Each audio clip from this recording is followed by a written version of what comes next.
Okay, so let's talk about the liquid metal battery and grid level storage. As we all know, the renewable sources of energy such as wind and photovoltaic solar are intermittent, and they fail to really be useful in terms of base load with that intermittency. But with proper storage, we could address that problem. Of course, the big obstacle to incorporation of storage is the cost. The price point is extremely low, and existing battery technologies just can't get down to the low price point. And it really is a cost of ownership. Actually, it's dollars per kilowatt hour per cycle. And even though, for example, lead acid batteries are competitive in dollars per kilowatt hour, they run down after an unacceptably short period of time. So we really need something that has the energy storage capability price point of lead acid batteries, but with the long-term service lifetime. So liquid metal batteries is a concept that I invented about 8 years ago at MIT, and the idea was to address the cost. And I reasoned that traditional battery technology was not going to make it in this market, and so I had to think of something very different.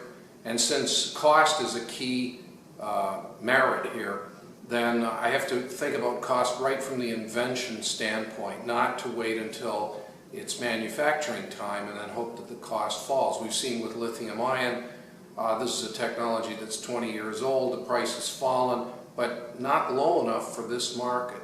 So what are the two big considerations in inventing a cost-affordable battery for grid-level storage?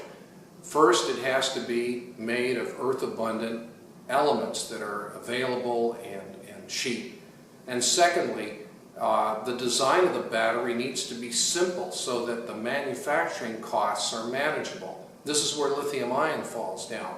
A brand new lithium-ion battery plant might cost on the order of $500 million, which is tantamount to building a semiconductor fabrication facility. Well, that means you're going to have to be running at almost 100% utilization, and it's going to take you years before you pay back that investment. So again, low-cost elements and simple design to make it easy to manufacture. And that's what gave birth to the liquid metal battery, which is a device that consists of 3 layers: liquid metal, low density on top, liquid metal, high density on bottom, and in between a layer of molten salt. And these 3 layers separate because they are insoluble in one another. The liquid metal is insoluble in the salt, and the salt is insoluble in the metal. So you can think of this as analogous to salad oil and vinegar.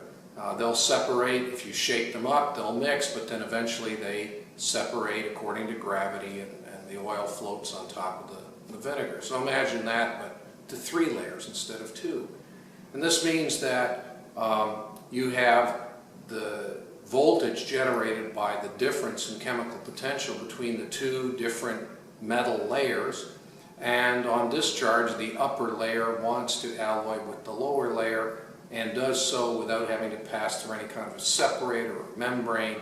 There's no solids involved, and the result is a gradual movement of liquid metal from the top layer to the bottom layer, and then when it's time to charge the battery, you electro-refine the top layer metal out of the bottom layer and restore the top layer. So you essentially regenerate the constituents of the battery.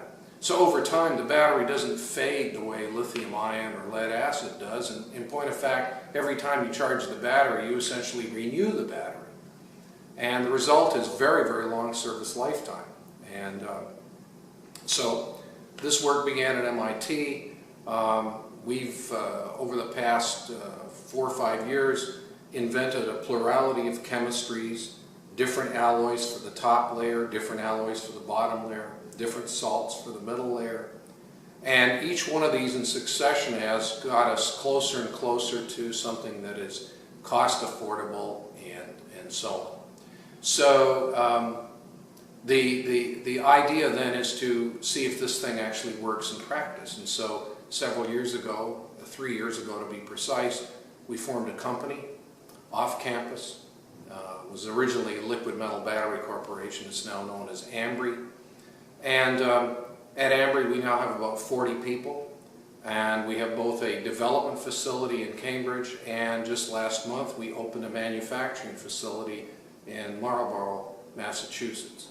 And we figure it'll be about another year and a half before we have commercial product available. This has required us to invent not only the manufacturing techniques, but things like the battery management system, power electronics, everything that will allow this device to be interfaced with the grid.